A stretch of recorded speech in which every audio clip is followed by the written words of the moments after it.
is a beautiful morning. At least it was weird too. Like Thursday was colder than shit, and then Friday was 89 fucking degrees. Felt perfect.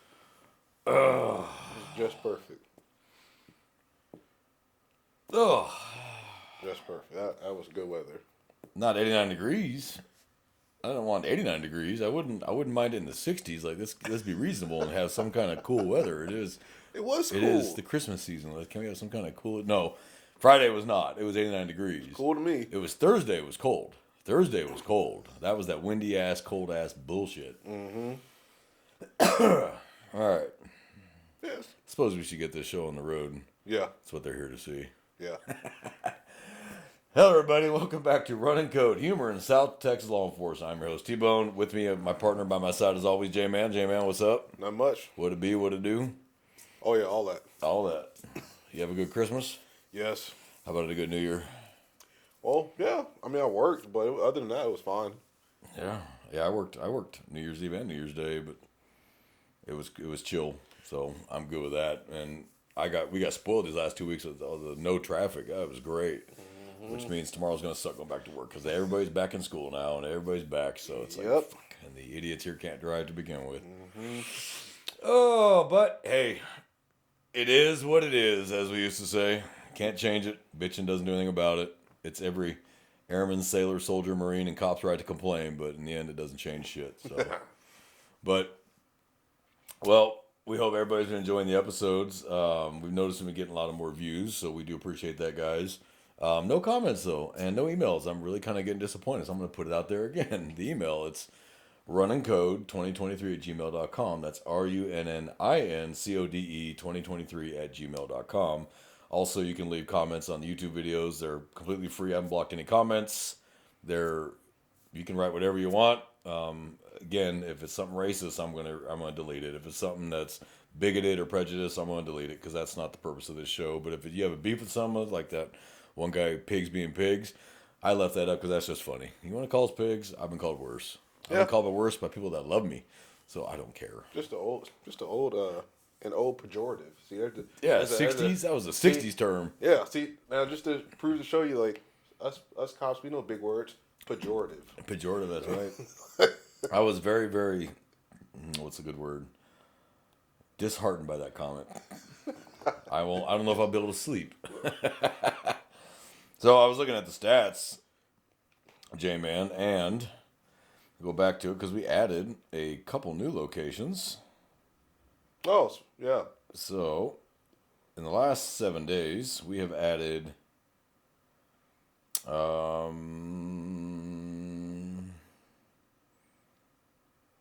those were there. Hold on. We had added some new ones. New Braunfels, Arlington, Mandeville, Louisiana, Russell Springs, Kentucky, Fuquay, Varina, North Carolina, Pepperell, Massachusetts.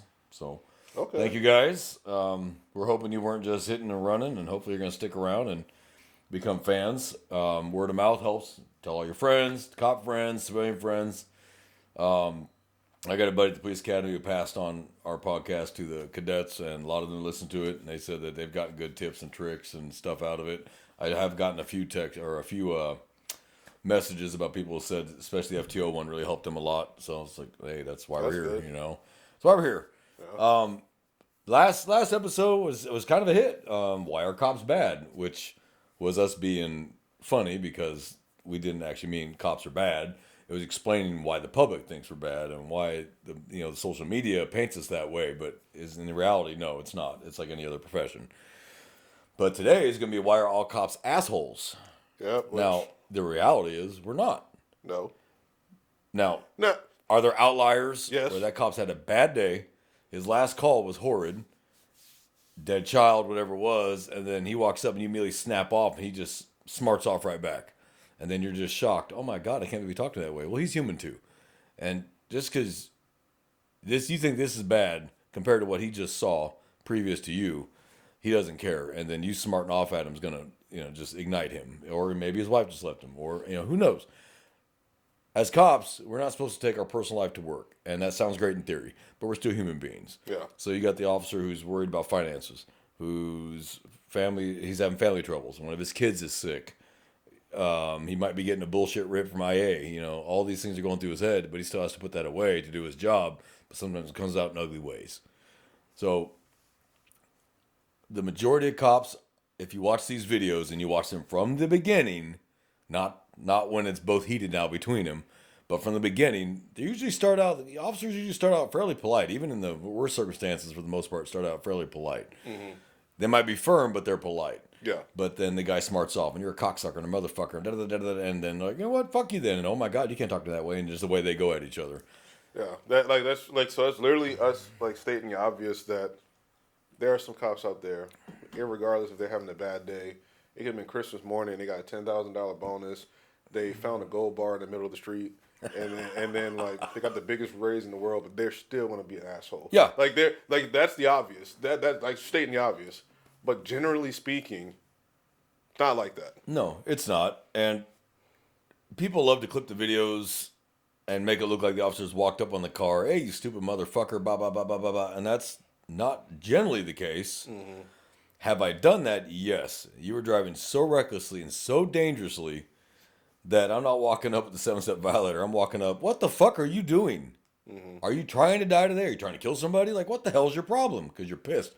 Because everything he did, or she did, generally it was he though, is the driving behavior is designed to kill people.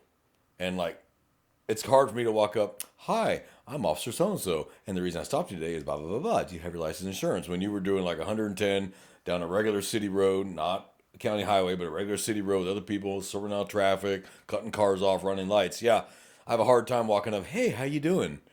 Hey, what the fuck is your problem, dude? Like, where's the fire? You know? So, by his logic, he probably thinks, well, they're all that way. Okay? Yeah. And I can see that. I can get that. But I've had bad experiences at HEB. I've had bad experiences at the post office. I've had bad experiences at DMV or DPS. And I don't assume they're all like that. I assume that one is like that or had a bad day. You know, we're all human.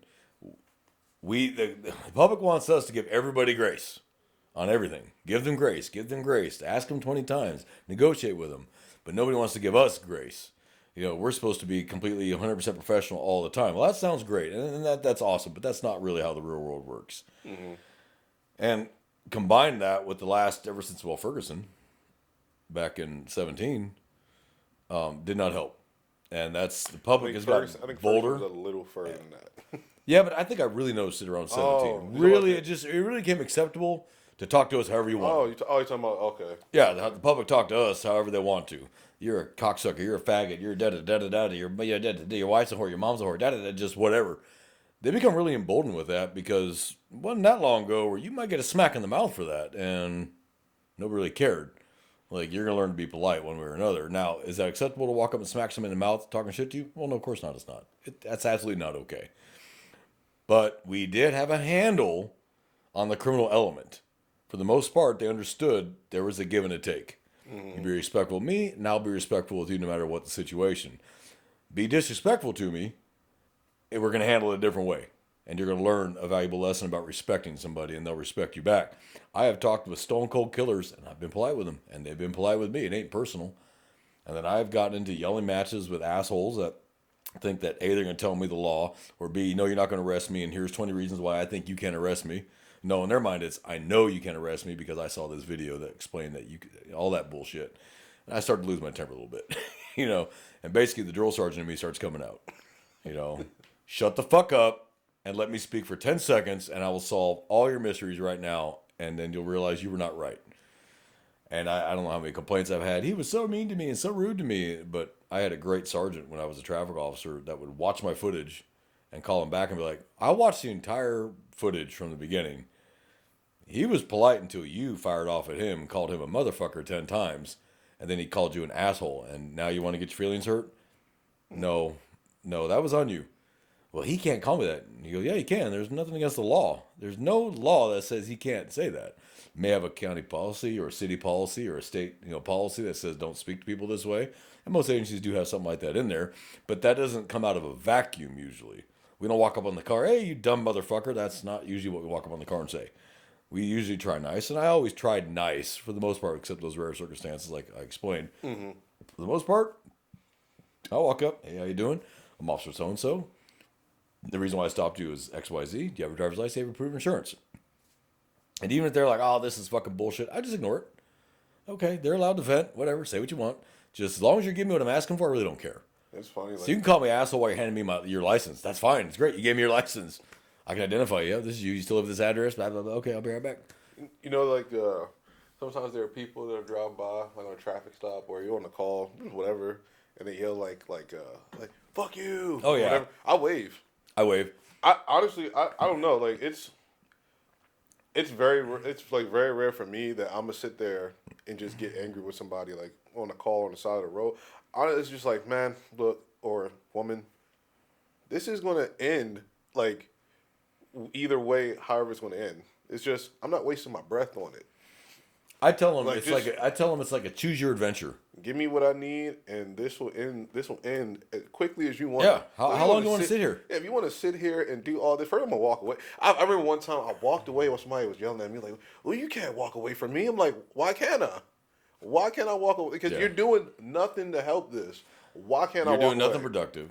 Like, why can I walk away? Nothing I don't want to hear you. constructive. Nothing says I have to hear you. No, I don't have to. Look, You don't have to hear me. and you don't have to hear me. Like, this is crazy. As long as you give me your license and insurance and registration like I've asked for, and I go back and your license is valid or even not valid or whatever the hell it may be, and it's you, here's your citations, there's your court date, there's my name and badge at the bottom, you're free to go drive safe. And then, no, I'm walking away now. I'm walking away. You can have this conversation with yourself, but those traffic stops are a choose your adventure. Like, how do you want this to go? Do you want this to be a 3-minute traffic stop in and out? Or do you want this to extend because you want to be difficult, but then you don't want to be there? You say, I don't want to be here. Okay, well, then give me what I'm asking for, and you'll be on your way. Like, this is how this lasts as long as you want it to last, not as long as I want it to last. Yeah. You know, I want you gone.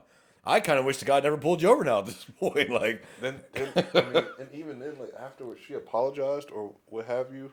I've had that before. And she just had to vent, which is another thing, too, is like, people don't realize, like, when we make these traffic stops, when you get called to houses or whatever for a call, it doesn't matter what it is. We're like a dartboard for the most part for everybody's emotions, and like the emotions got to be channeled and processed and like extracted somehow, and then that's where the whole the asshole is coming out in the officer, the deputy, the trooper, whomever, just because it's like, okay, you take every day for however many hours you work a shift. You just, that's the job. And then whatever you get when you go home, when you're out, like, just doing errands or whatever, I don't know, but that's a human thing. It sucks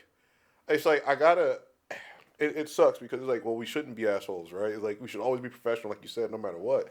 But every human is not, that's just not how they operate. You gotta, sounds great. We're not perfect. No. Like, and we have individual lives, individual upbringings, different ways we process things. We're not all one out of one cookie cutter, and you don't want that, honestly. You really don't. You want officers to have their own thought process, their own morals, their own values, as long as they don't go against, the legal morals, ethics, and laws, then you don't want cookie cutters. You don't. And a lot of it, too, is ego. If you learn to let go of your ego as a cop, you get further because they're going to vent. And sometimes you just need to vent. Like you said, let them vent a little bit, and then they just start calming down. Yeah. You just stand there and go, okay, I hear you. I hear what you're saying. I understand that. However, this is the action we're going to take today based on XYZ. Yeah. Okay, it is what it is. You'll have a chance in court. You ask for a trial date. I will show up. We'll talk about it there. And generally, once people calm down and they've had their vent, I'll get the, hey, I'm sorry. Hey, it's okay. It's okay. I'm not going to lose my mind over it. I'm not going to go home and cry about it. Okay, we're going to move on. And by the next stop, I've already forgotten that stop. Okay, each start is a fresh. Each start is a new start. Each stop is a new start. I should say is the best way to put it. And you start over. And I would do 50 traffic stops a day in a 10-hour shift. So I'm banging out 5 an hour on the average. That's what I was banging out, about 5 an hour. And majority of them were fairly polite. Even if they were a little irritated, they were still fairly polite about it. And as a traffic officer, I don't give warnings too often. I give tickets because warnings don't do anything. And we have no way to track warnings. Right. But I know this isn't the first warning they've gotten, especially when it is a pretty young girl. You know they've gotten far more warnings than citations. Sometimes there needs to be a consequence. Here's your citation, regardless of how nice you've been to me, and I appreciate you being polite. However, I have a job to do. You're the one with speeding, not using your turn signals, tailgating, the stuff that causes crashes, the behaviors that cause people to get hurt. You're still doing it. As nice as you've been to me, and I appreciate you being polite with me, but I also don't want to work another crash. Yeah. So now, mechanicals, I gave tickets for because all you got to do is fix it. Yeah. It forces you to fix the problem, come to court with the correction, and the judge dismisses the charge right then and there. They dismiss the ticket. You fixed it. You put your license plate in the front. You scraped that illegal tint off the windshield. You update the address on your license, which costs damn near nothing online. Just go online and do it. It's that simple. And you fix them, Your Honor, I fixed it, and here's what I fixed. And the judge will go, dismiss, have a nice day.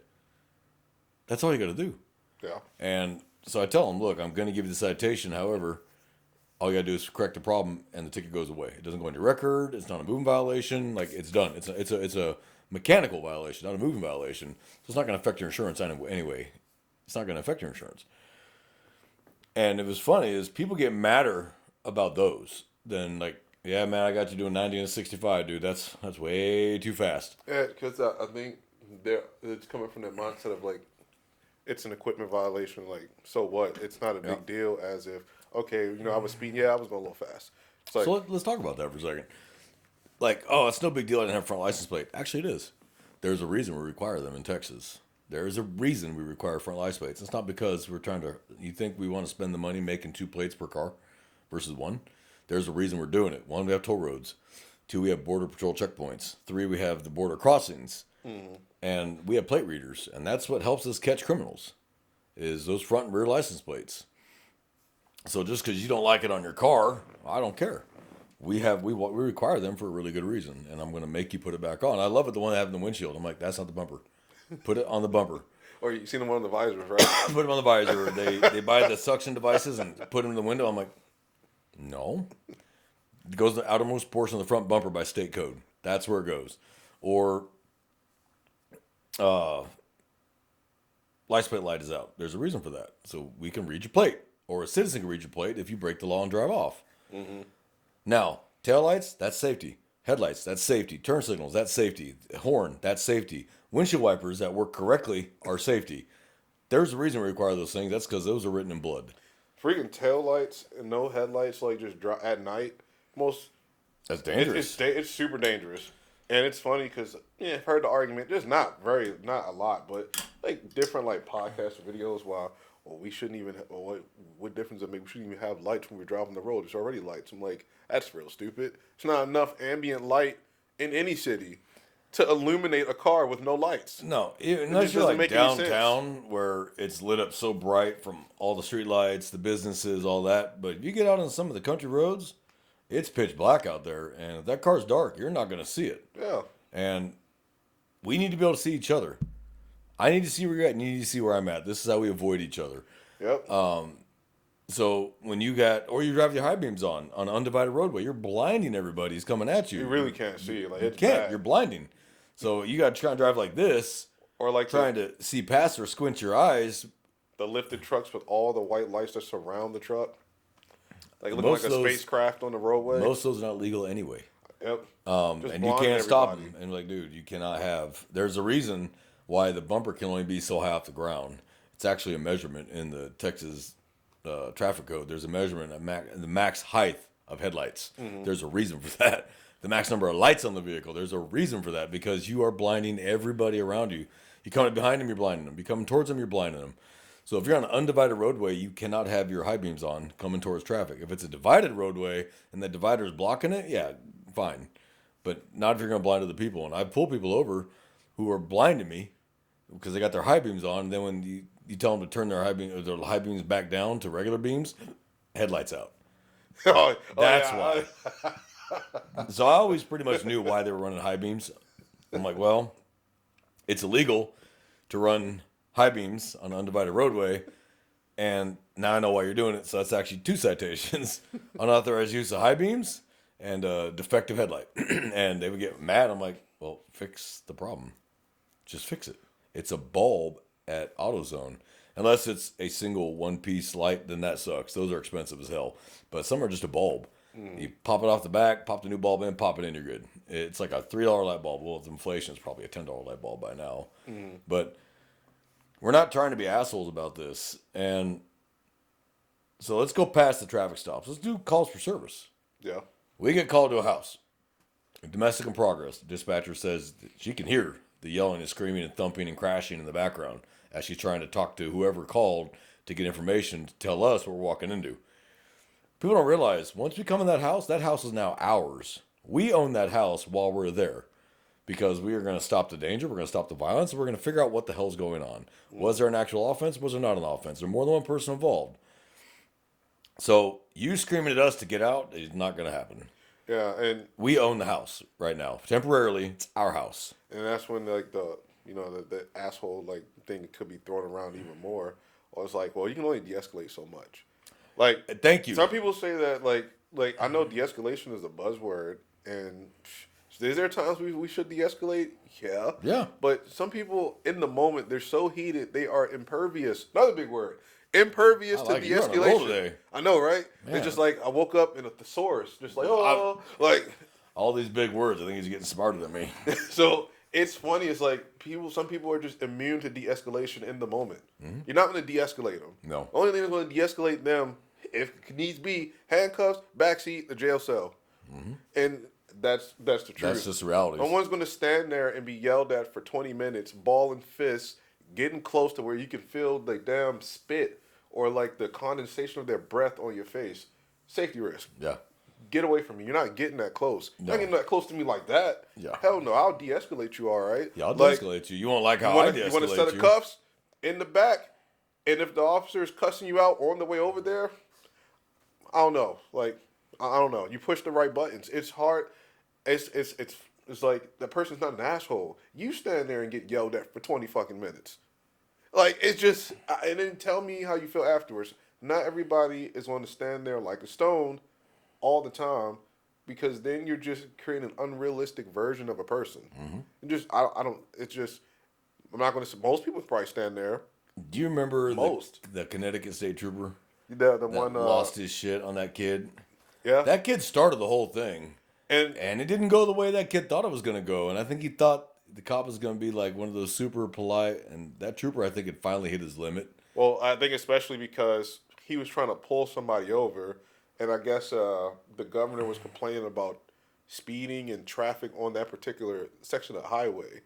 And he was more concerned about the trooper speeding, but the trooper was speeding to catch a speeder. Yeah. And I think he cut the trooper off. While he's trying to something like that. So it was funny. He brought it on himself, and the trooper ended up being allowed to retire. But I tell you right now, he became an instant legend among all law enforcement. He said everything we've wanted to say for years to that kid, and he just let it rip. And the kid learned quickly that he was fucking with the wrong cop. And the best scene of that whole video was he goes, "Then you're fucked." And I was like, "Oh yeah, because he didn't have the marijuana. He didn't have it wasn't in the sealed original yeah, the original sealed container. And he's like, "Is it in the original container?" And he goes, "No." He goes, "Then you're fucked." And I was like, "I love this trooper." He didn't even write him no tickets. He pretty much just chewed him out. He chewed him out and let him go loose. But the kid learned, like, oh, okay, some of these cops don't play. No, they don't. And you're gonna run to the wrong trooper, deputy, or officer that day, who has zero patience for your bullshit, knows how to articulate, and he's going to make you pay for it. Now, I'm not saying that's right or wrong. I'm just saying. We just got to put it out there, disclaimer. Was that right? In the world of worlds, was doing all that right? It was legal. It was legal, but was it right? No. But the point is just every human being has a limit. Yeah. And you shouldn't just go, and this is just not just fair for law enforcement, just in general with people that you deal with. You should not just deem them an asshole just because they have a moment of just like letting off some steam. Here's a great way I heard it. You don't know what's going on in other people's lives. Yeah. You don't. And you have people that, it's like suicides. And everybody's like, oh my God, I can't believe it. He was such a nice person. He was so easygoing and blah, blah, blah, and always smiling and laughing. You don't know what's going on in other people's lives. Yeah. So we may put off that facade to the public. that we're cheerful or we're happy or whatever. I guarantee you, I don't like you. Yeah. And I don't want to talk to you unless I have to. Absolutely forced to talk to you. I really don't want to because to you, what you think is a big giant deal to me is just another fucking pain in the ass call that I got to deal with. Mm-hmm. Now, it's hard for us as cops to remember that for us, that's not a big deal. But to them, it's a world ender. And we need to treat it like that because to them, they don't know what to do.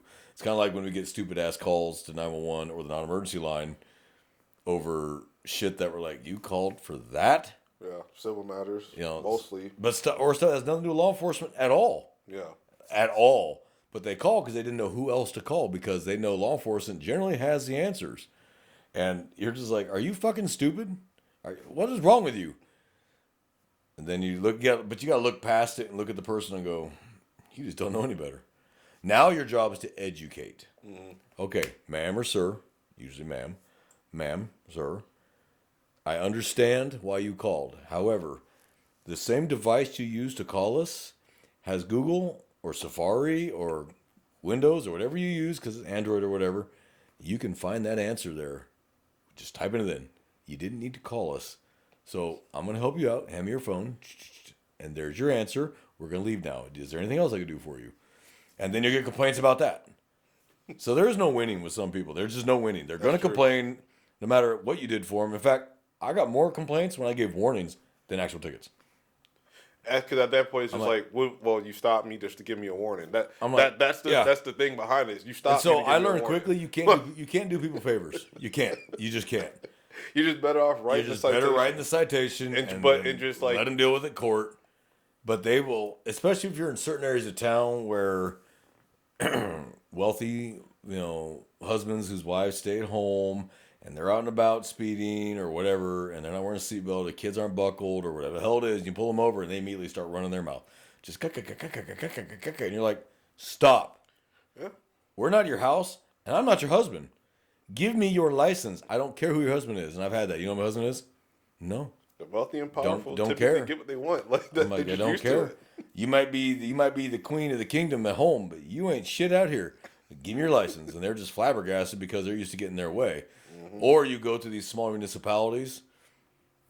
We'll name no names, but the cops are glorified butlers for the people that live there. That's true. Very rich, small municipalities inside this municipality, where the average person is in a multi-million-dollar home. There's really no shade, but come on, we know. We know. There's no and I guarantee you, anybody who knows where we're at can name 3 agencies off the top of their head that I'm talking about right now. Just off the top of their head, they can rip them all 3 off. That's just the territory because, still, without the people, we wouldn't exist. So, yep. But because those people live in that kind of Pleasantville, where they make that kind of money, I know the cops that work in those agencies are told by the chief, you don't write locals tickets. Mm-hmm. You write people passing through that don't live here tickets. You don't write the locals tickets. Allegedly. No, they tell them that to their face. They tell them that to their face. They tell them to their face. Don't write tickets to residents. Oh, man. I'm like, no. So they can drive however they want until they kill somebody. Is that what you're saying? Because they live there? Because they complain to the chief? Maybe your chief needs to have a set of nuts and tell that constituent, well, slow down. Slow down. Or don't run the red light. Or I pulled over, like I talked to, I pulled over a very famous actor. And he was speeding and ran a stop sign and was being a complete jackwagon when I walked up on the car. And I was just like, here's your citations. And I gave him tickets, and he was just flabbergasted. I'm like, I don't work for y'all, the agency where you live. I don't work for y'all, so I don't care about your feelings on this. Here you go, have a nice day. And I expected complaints, didn't get any.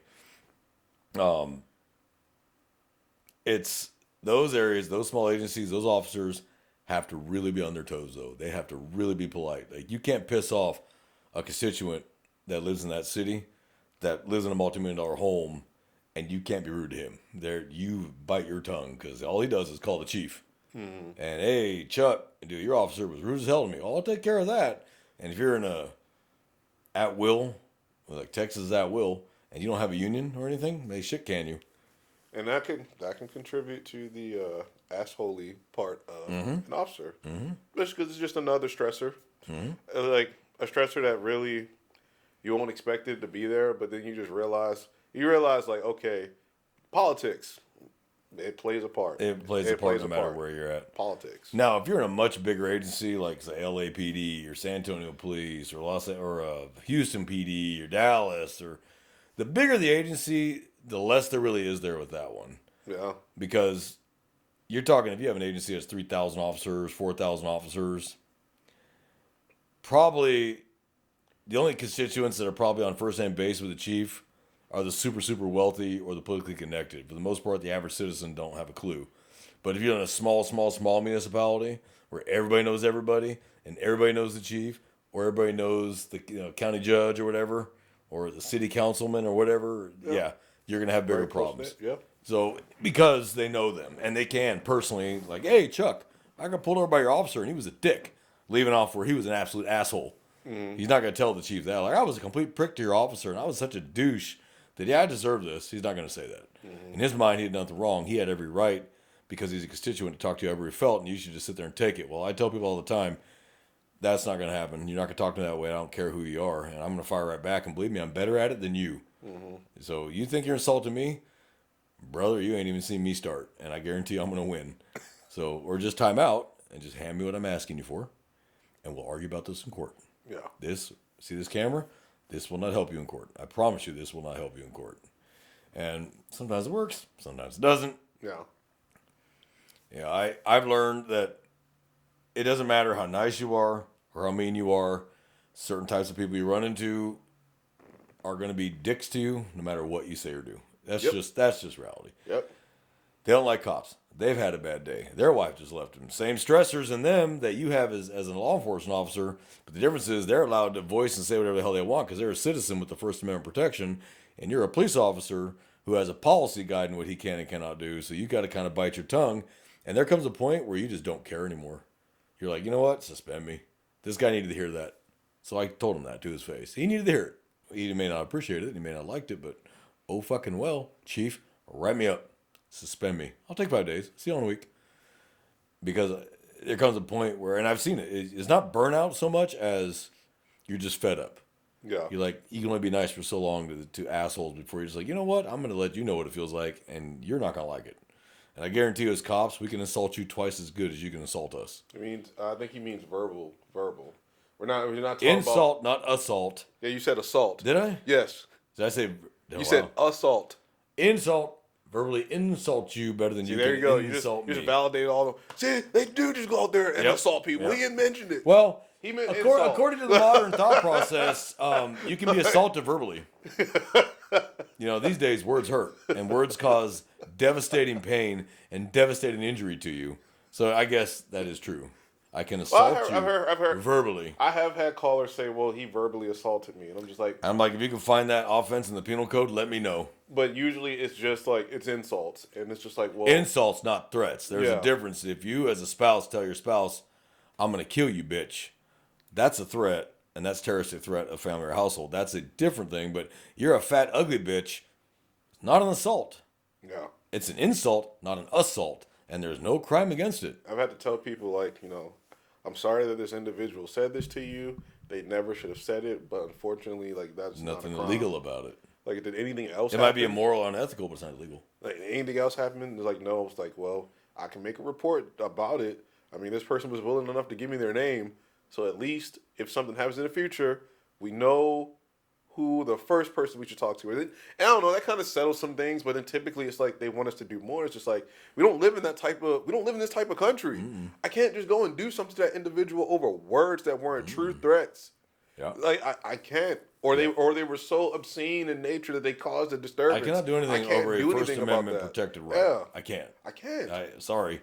You didn't like it, but that's the rule we live in is he has the right or she has the right to say whatever they want within limits. Again, you can't threaten people. You can't shout fire in a crowded movie theater. There's certain things you cannot do. But for the most part, you can go, you're a fat this and a cocksucker that. Okay. Yeah. Not illegal. Not against the law. Not in this country. No. It may have been in like Texas in the 50s you couldn't use profanity around children. No, you couldn't. Yeah. You couldn't use profanity around children. And if a parent complained, the officer actually observed it, then you could be arrested. Yeah. Those are long gone. Kids watch TV these days. It's far worse than anything they're going to hear on the street. It's these days, It's not that big a deal for a child to hear. It'd have to be so. It would have to be It bad. would have to be so obscene. It would have to be like sexually so degrading bad. to where a child could actually, like, bad for the child to hear. Yeah. And even then, you'll have breach of the peace. That's what you're gonna have. You just hook them for breach. 9 out of 10, they're gonna be drunk when they're doing that. Maybe just a public intox, just get them out of the area, throw them in the drunk tank for the night, let them sober up around a bunch of other smelly drunks, and call it a night. Yeah. But you got to be careful because there's a fine line between illegal speech and legal speech. It's so stringent. It's funny, like it's. And the doubt has to sway towards the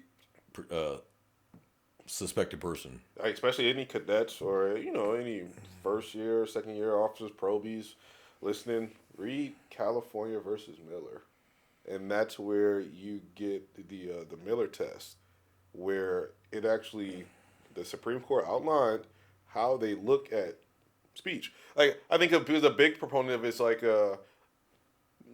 smaller towns, for the most part, smaller towns, medium-sized towns. Someone will go up and hold a cardboard sign that says "fuck cops." Nothing's illegal about that. No, he's voicing. It's not sexual in nature. Right. It's not sexual in nature. It has a political like meaning to it, which is the political statement is a redress of the government. Fuck the cops, and it's not a breach of the peace. It's just somebody doesn't like it. Yep. There's nothing we can do about There's it. nothing and we if can you're do smart, about we that. pull up, look at it, and go, "Have a nice day," and drive off. Yep. You're not going to detain the person. Yes. Officers, you don't need to go talk to him. Just go. Just leave it alone. And drive it away. Because the second you even engage on a consensual encounter, what are you talking to me for? I don't have to talk to you traditional public forum. Like just leave it alone. I promise you, drive past. You don't see a violation and leave it alone. It's like close the key card. First Amendment auditors. Close the key card. They want a reaction out of you. Don't give them one. If they're not doing anything illegal, leave them alone. Seriously. Look at them. Yep. And drive off. And have a nice day. Because once you start that verbal trap with them, some of these guys are actually really good. Some are just morons, but some are really good at skillfully at trapping you, and they trap your ass. And now you're stuck, nowhere to go, on camera, and then they upload that, and your admin sees it and goes, facepalm. Like, seriously, honestly, I think the best thing that helped me out with that is you really do not need to get everybody's ID. You don't. Texas is not a stop and ID state. No, this ain't New York. The only way that you can provide ID in Texas is if you are lawfully detained or you are arrested, lawfully arrested. Or someone is dumb enough to give you a fake name and date of birth. And then you run it and you can arrest them for failure to ID. But that only applies if they're detained or arrested. If you go up and talk to regular Joe on the street and it's consensual and he goes, "My name is John Smith," it's not illegal. Like, you don't need everybody's Because ID. even if he has a warrant, if it was a consensual encounter where he had no reason to run him, can't count that against him. Because he wasn't detained or arrested. Because that same policy that...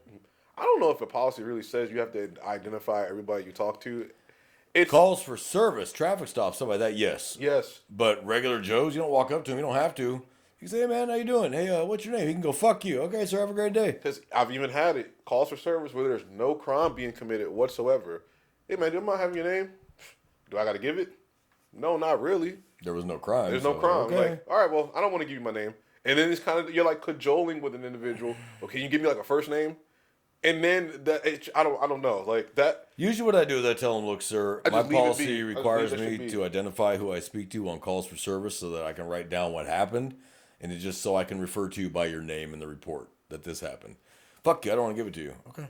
And I'll just put the caller refused to identify themselves when I made contact with them. They have that right. It's funny because they'll give their name to dispatch. They'll give it to dispatch, so I'll just go look in the key card and say, "What was his name?" Or I'll call dispatch. They'll listen to the call and give me the name. Like, you gave the name to the dispatcher. Like, or with access to the databases I have, punch in their phone number and get their name and look at their license and go, "Yeah, that's them." It's just... And then run them. "Do you have a warrant?" "Oh, hey, he's got a warrant." Let's go back and talk to him again. "Hey, sir, one more thing. You got a warrant."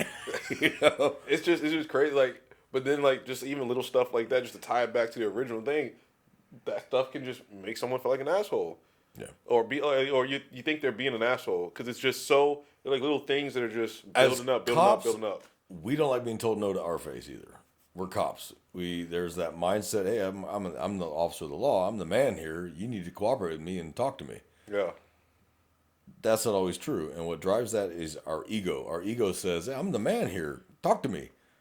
If they've not broken the law, and even if they have, they don't have to talk to you.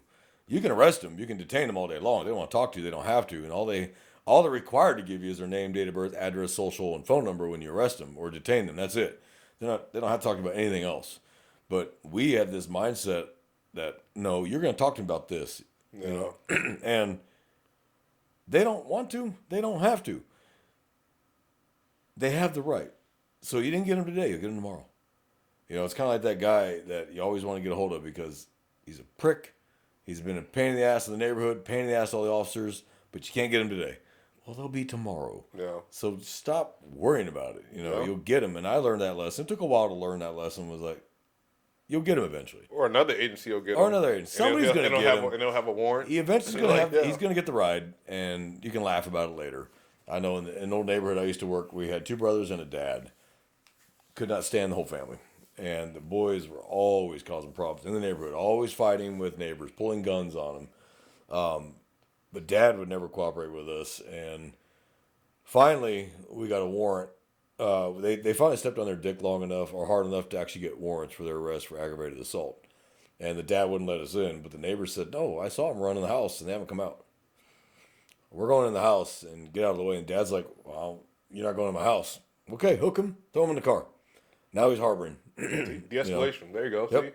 See how the person would not comply in the attempts to de-escalate. Please step out the house. Have a witness. I'm like, sir, we're going in the house. We have warrants for both your boys' arrests. You need to let us execute these warrants. We know they're in the house. Nope, fuck you, not coming to my house. Okay, well I have a felony warrant that says otherwise. So sorry. Cuffed him, threw him in the Tahoe. Come in the house, and I guess they were both sitting there on the couch. They were so shocked to see us because they figured Dad was just going to hold us off, and that was it. That was going to be the end of it. You know? Stand up, both of you. Effective de-escalation. Yeah, stand up, both of you. Put your hands behind your back. You stepped on your dick enough this time. Cuffed him. And they complied with no violence. See how that de-escalation works? Because they were shocked. Now, if they'd had a couple minutes to think about it, it probably would have turned violent because these 2 were known to fight. Yep. But they were just shocked that Dad didn't actually keep us out of the house and just flabbergasted. So, yeah, we were able to get that element of surprise. So, was it speed, surprise, violence of action? This one was the speed and the surprise. Got in there quick before they even get a chance to start thinking about fighting. Because that back and forth interaction, let's just say you stayed there, right? And then it turned into an argument because you're 10 minutes at the doorway. Yep. Then that just feeds into the anger and the aggression to the 2 sons. And then, it does. They feed off of each other. They do. And then you have a bigger mess than what you initially started. Yeah. Oh, it'll be far worse. It'll be worse. Just get in there fast. Get on top of them quick while they're surprised or shocked. Get them cuffed. You done? Yep. Let's go. Throw them in the car. And that we went and arrested the dad, too, for on-site hindering apprehension. Yeah. And interference. And then hooked them for their felony warrants. And off we go. Mm-hmm. And there was peace in that neighborhood for a while. Yeah, there was peace. Ultimately, that's what we want. That's why we're called peace officers. Peace in the neighborhood. When neighbors start bickering and fighting with each other, I'll be a dick to both of them. Maybe they'll unite against me. You know what? They'll stop the calls. So I tell them, you 2 gotta live next to each other. Like, are you a renter or a buyer? Oh, I own the house. You? I own the house. So you 2 are gonna live next to each other for a while. So how about you 2 try and be fucking adults and stop acting like fucking kids? Because I'm tired of coming over here because you 2 don't know how to be an adult. You know, now they both unite against me. I'm like, perfect. You can hate me all you want. You 2 aren't fighting anymore. Problem solved. You're not going to call anymore. Sometimes that works. Sometimes it doesn't work.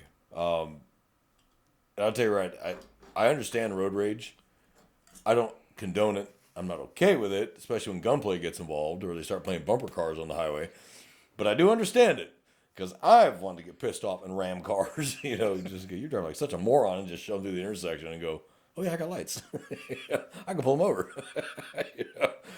I'm not trying to be a dick, but those petty driving behaviors are going to hurt somebody eventually, or someone's going to pull a gun. It's that road rage crap where now that's so common now. They pull guns, start shooting each other because one cut the other one off, the other one gave them a horn. And it's like, really? Aggravated assault deadly weapon over a honking horn? Literally on the way over here, guy is, once again, a luxury car, driving with the blinker on to change the left lane.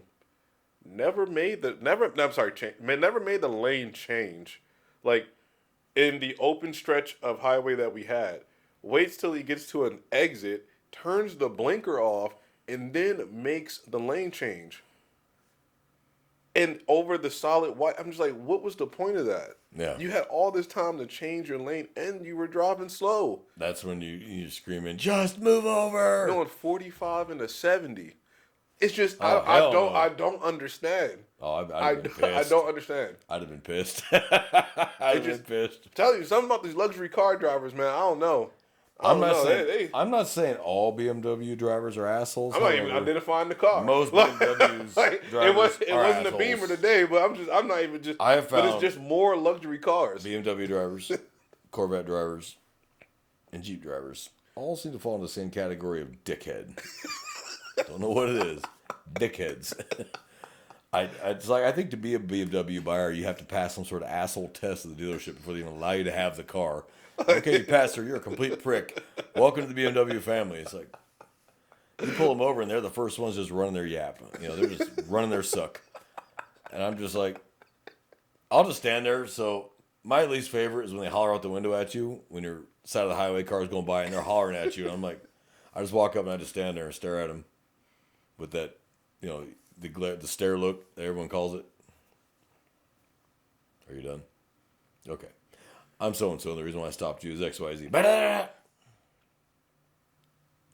You have your license. Take a breath. You have your license. And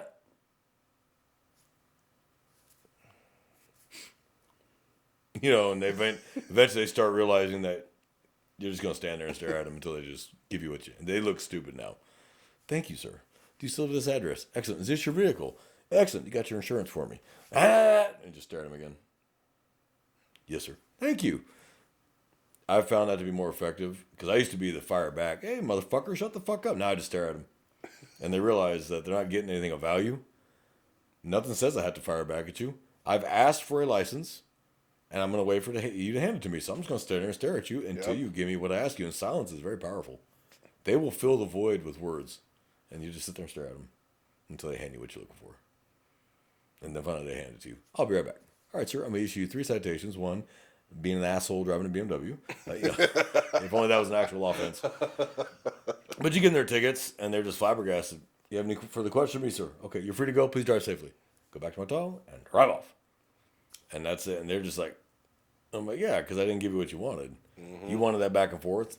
I'm worn out, too old for it. I've been doing this too long to deal with that shit. And I know that your phone is probably right underneath the door, recording me, and then it'll get chopped and clipped and put on Facebook or TikTok or whatever, and then I'm the bad guy. Yep. And then my agency has to go through releasing the unredacted whole footage to show the whole story, and by then the public's already moved on. So their mind is made up, and now you're the asshole cop. They're not gonna care to watch it. Yeah, so it's just like I don't care. So at the basis of all this is no, not all cops are assholes. It can be situational, it can be emotional, it can be ego driven. Yes. Absolutely can be all those 3. Sometimes an officer had a bad day. Sometimes that officer is just an actual asshole. That officer. Or maybe he's not so much an asshole. Maybe that's just his personality. He's strident. Doesn't mean they're an asshole. That's just how. That word. Yeah, see?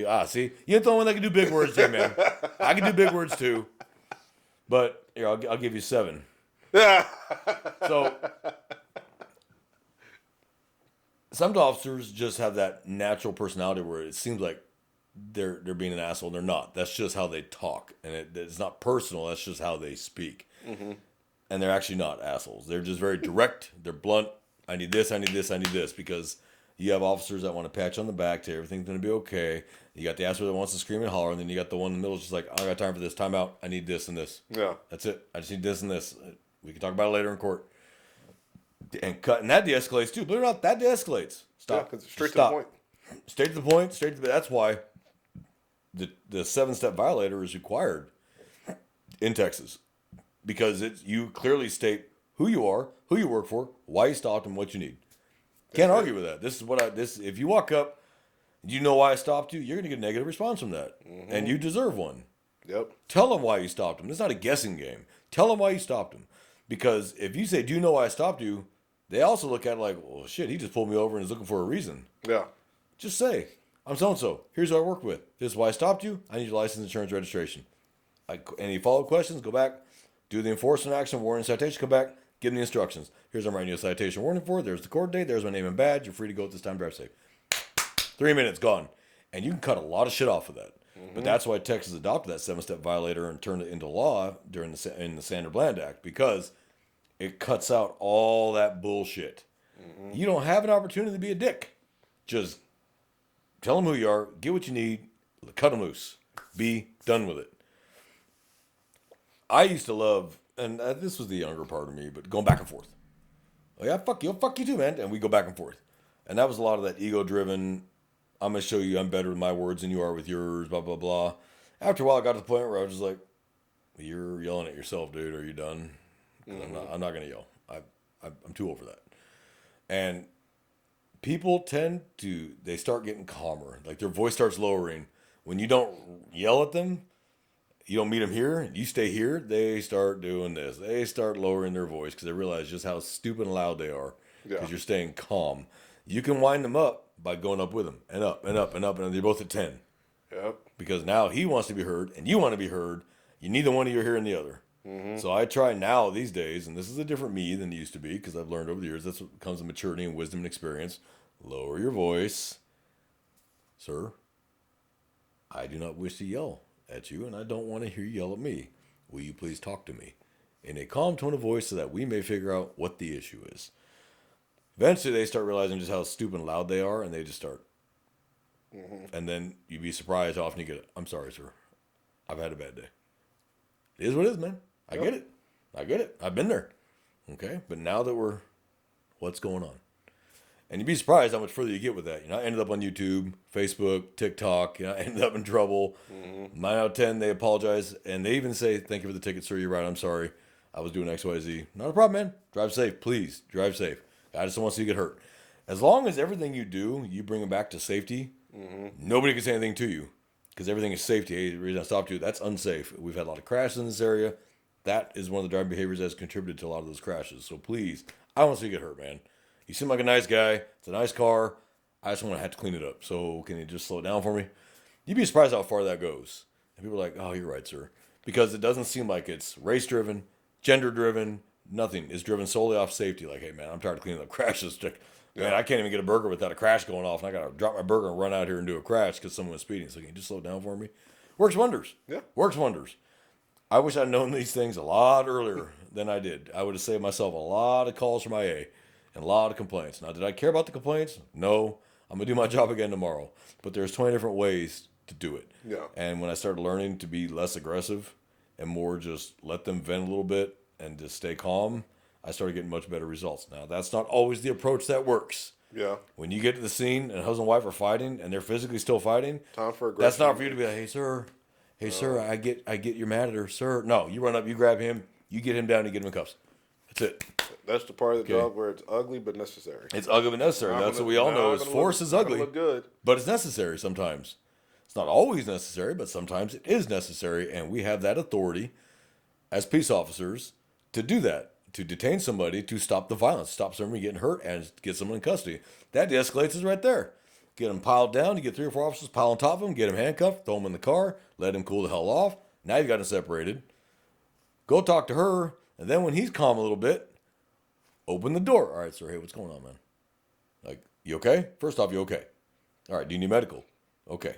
Dude, what's going on today? What's with all the yelling and screaming and the hitting? Like, dude, what's going on? And sometimes I'll be like, yeah, sir, I lost my job, and she's yelling at me about that, and I just lost my temper. I get it. Hey, man, I can't say I would be any different, but, man, you got to keep your hands to yourself, man, you know what I'm saying? And you weren't listening to us, so we had to get on top and get you cut before you end up hurting her or one of us. So I'm sorry, man, but it is what it is. And you'd be surprised, again, how far that goes. So we're not all assholes.